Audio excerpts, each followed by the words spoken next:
Hello guys, mga kagala, mga ka-jogging. Panoorin niyo po ito. Wag tayong magmadali. Wag tayong magmadali.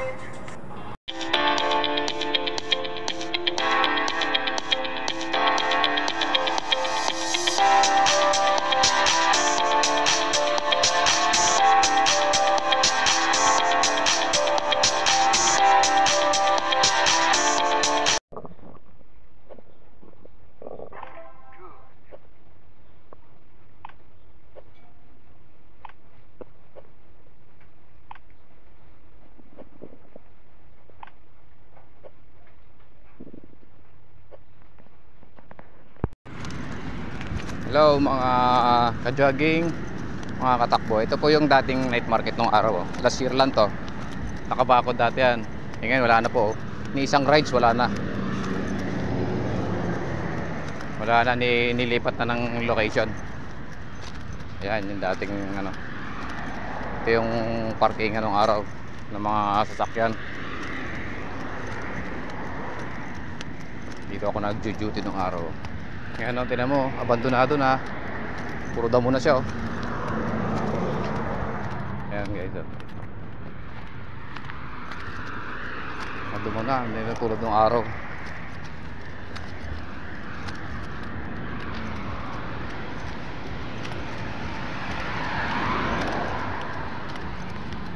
Wala na, hindi tulad ng dati.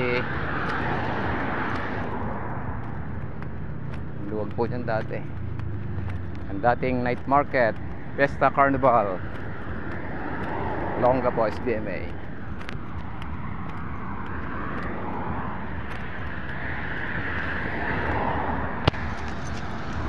Ngayon sa kabilang kalsada naman yan.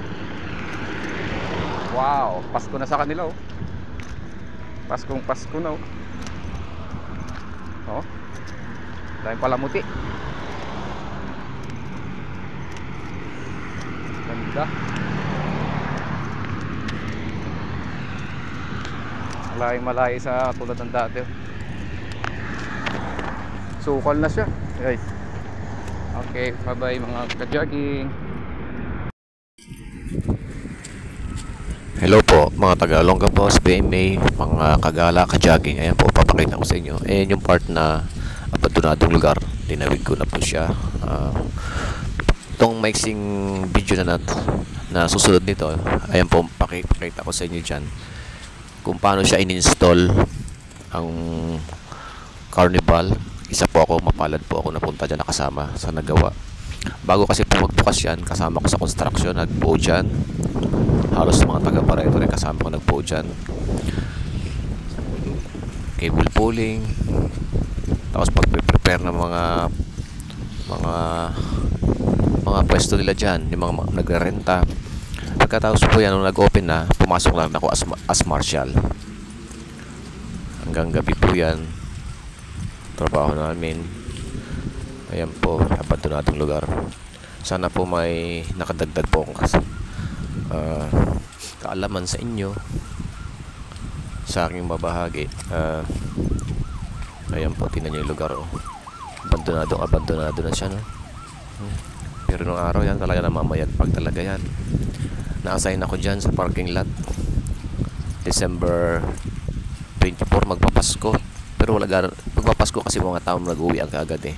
Yung 25 ng December 25 dagsa. Itong lugar na to, ito yung nakapwesto dito, yung gate 1 kung saan pumapasok yung mga magbabayad.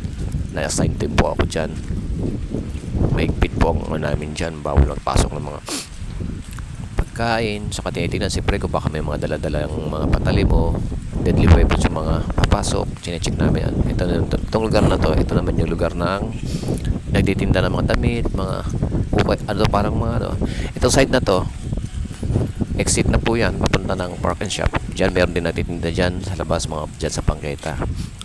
Yan, sa Pangketa pa tawag dyan. Basta yung okay yan, lugar na yan ayan, ang luwag po niya, nakabakod po lahat dyan. Ayan, hanggang doon sa perimeter. Ayan, palabas na po tayo guys, at panoorin na lang po ang susunod. Ayan, palabas na po.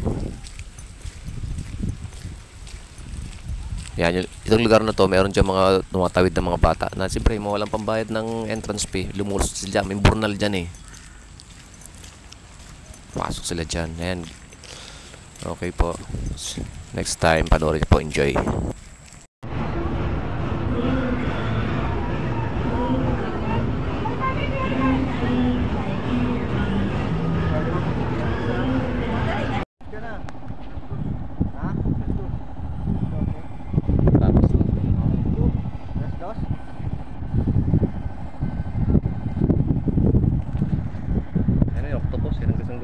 Ganyan. Hindi galing sa bata yan. Yan. Kailan may ano yan? Mga sentibal dyan. May kasamang matanda rin. Saka mga pusa ang milikod yan. Yan. Magaling yan eh.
Yan, no?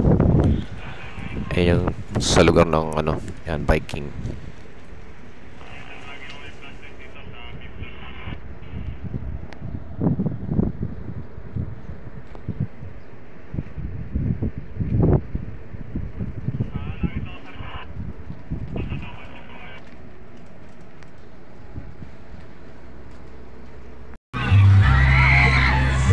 Yan po, umpisa na siya ng operation niya. Yan. So yan ang mga bata. Yan sa kabila dyan, mayroong mga ano dyan, may mga food stop dyan. Saka may entertainment, may nagsushow dyan sa stage.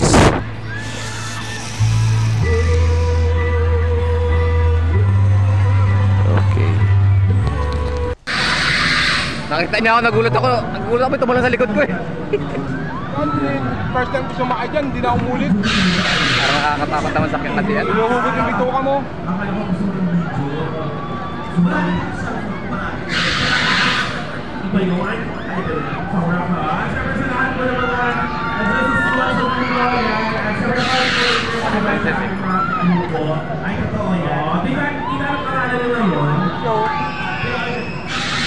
Pupunta sana dito sila Kerwin. Bukas.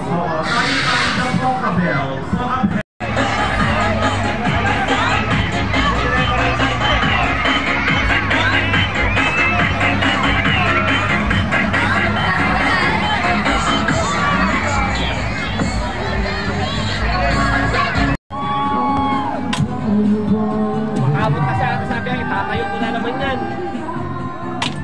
Wala. Yun. Sasaya ka na ng balay.